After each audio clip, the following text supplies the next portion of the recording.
You know, a white tiger sounds beautiful if you're able to see one in person, but I can think of a more striking creature to see before your very eyes, and that is the pink and gray striped tiger. What was that? You already see the colors on me right now? That is because I am it. Once you look before my very eyes and see the true, forget it, I can't intimidate anyone to save my life.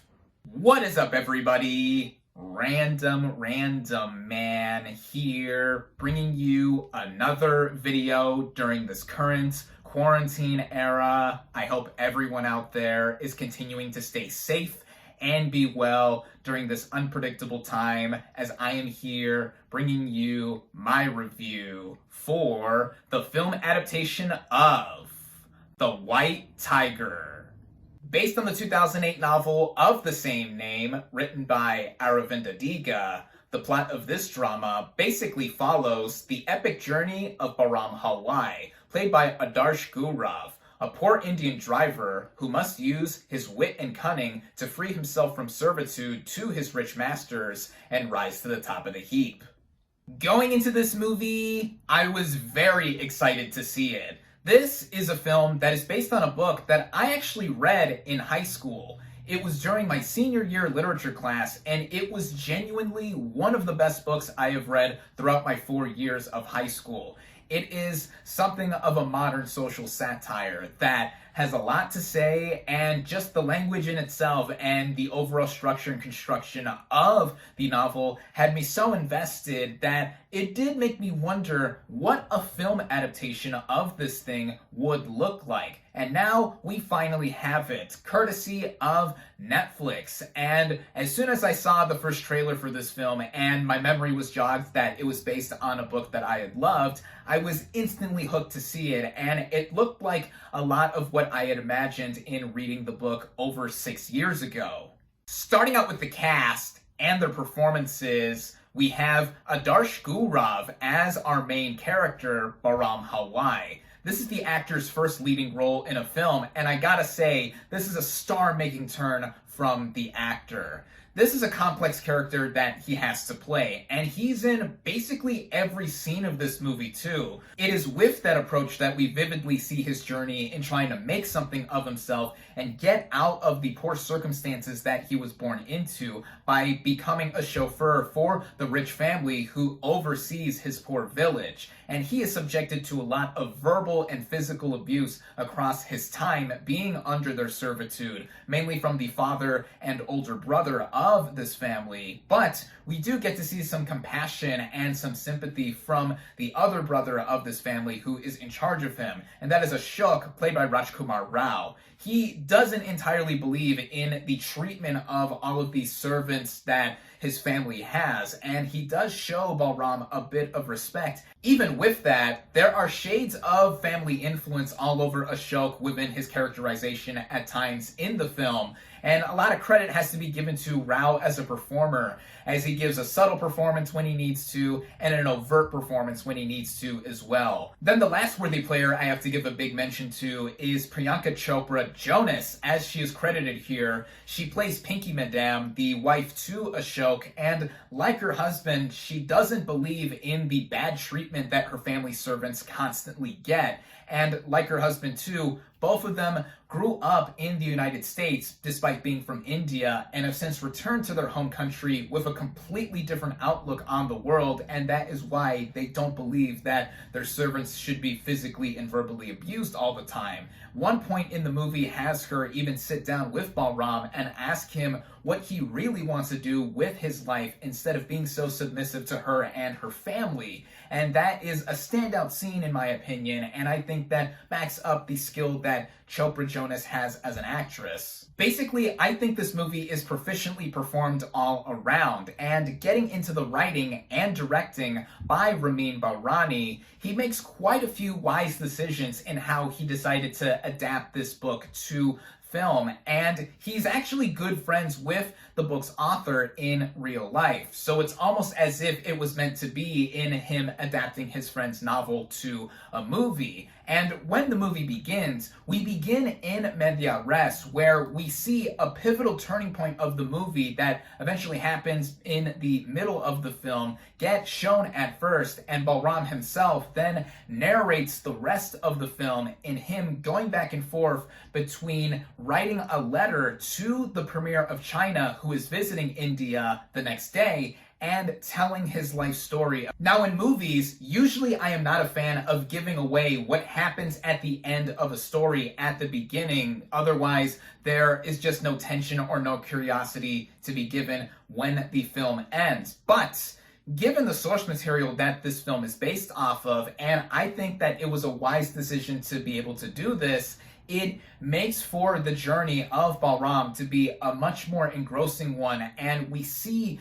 what becomes of his character across it. And the overall growth and arc that he goes through is something that is gratifying to see all around. To also briefly bring up how this movie is in terms of a book to film adaptation, I think it is fantastically done. From what I remember, and also refreshing my memory with the book summary before I watched this film, all of the major plot points of the book are covered in this film, and as I anticipated in watching the trailer of this movie, a lot of similar imagery that I had in my mind while reading this book back in high school is present here. Going back to Balram as a character, though, I think a lot of people can find some relatability to other similar characters of recent memory within movies. One character that sticks out in my mind greatly to compare to Balram is Lou Bloom from 2014's Nightcrawler, one of my favorite movies of that year. In fact, there's another interesting connection I have with this movie to The White Tiger, as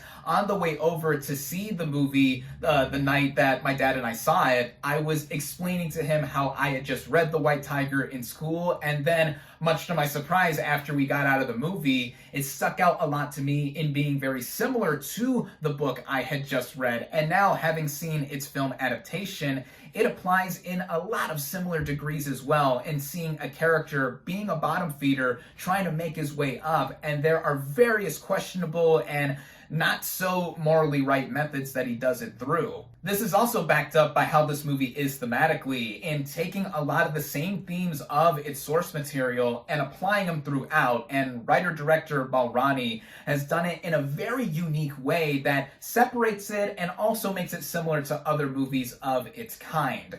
This film, of course, has the big backdrop of India here, with Balram in the caste system that he was born into, poverty all around it, the backdrop of corruption once he gets involved with this rich family that he chauffeurs for, and just other things like religion and loyalty to one's masters if you serve under them are all put into play here and are weaved in a way that I think is accessible to anyone that watches this film. These are also elements that have popped up in a little-known movie that blew up last year at the Oscars, known as Parasite, my favorite movie of 2019 and debatably my favorite film of the past decade. And The White Tiger, in many ways, is similar to this film in the arcs of the characters in Parasite compared to Balram in The White Tiger. But there are different ways that differentiate these films altogether. I think that Parasite is a much more subtle movie while also having its own stylistic flair across it.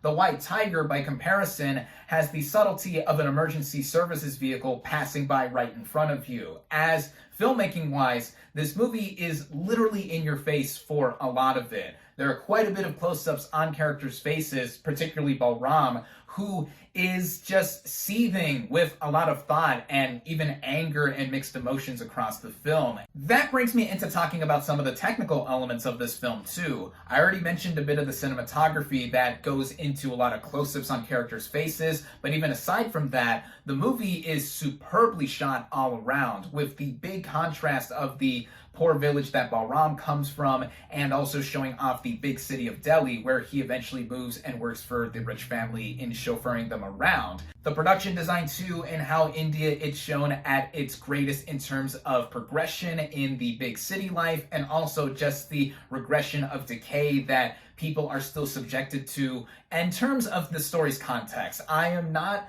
sure how the caste system is still applied in today, modern day India. My knowledge is only limited to this book and movie. But even with that, the movie effectively shows off a lot of that imagery to give our main character a sense of trying to escape from the metaphorical rooster coop and really make something of himself. The way the movie is strung together in its editing too, I think that it does have a way of separating itself, kind of like a book where chapter by chapter we see the movie fade to black and then come back in. It took me back to how I felt like I was reading this book back in high school. And the way it runs all together at just over 2 hours, I thought pacing-wise it was done very well. If a bit rushed by the end, I would say. The movie ends at the place I obviously expected it to end, with it being a faithful adaptation of the book and all. But narratively, as a film overall, I wish there was a bit more to the way this movie concluded, though I thought it ended in not a bad way at all, because of how, again, I expected the movie to end this way, in it being based off of the book. And I'm sure that those who are not acquainted with the book will have a lot of conversations to spark up from it too, as there's a lot to go into this movie and how it is constructed too, which could or could not be people's jams because of how overt it is in its style in comparison to the likes of the subtlety for Parasite and what it did. But for me, it was totally my thing overall, with how the movie is so in your face. Even the music choices that pop up here and there. Whenever a movie uses Feel Good Incorporated by Gorillaz, it always has me, as that's one of my all-time favorite songs. But when it is all said and done for me, I think that The White Tiger is a faithful, fascinating, and fierce adaptation of a modern social satire that on its own as a drama is compelling and will get you thinking like the main character does throughout. I love this movie. I highly recommend it. My final verdict for The White Tiger is 4.5 out of 5 stars.